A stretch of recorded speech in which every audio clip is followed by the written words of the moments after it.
आपकी शकल नजरों में है बस गई, दिल से साजन लिया आपको मार है, दूर भागो नहीं लो लगा सीने से, आपके खातिर जान कुर्बान।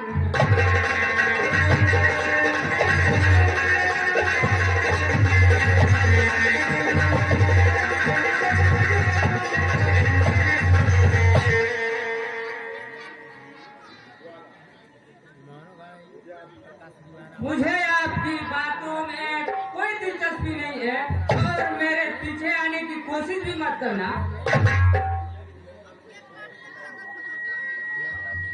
तो ठीक है, अगर तुम नहीं मानोगे तो मैं चिल्लाऊंगी, बचाओ बचाओ। ओहो, आप में तो बहुत काफी हुनर छिपा है देवी जी।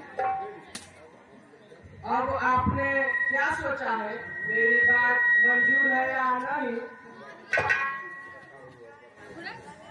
अरे रख रहा हूँ मोहब्बत में तेरे कदम की रख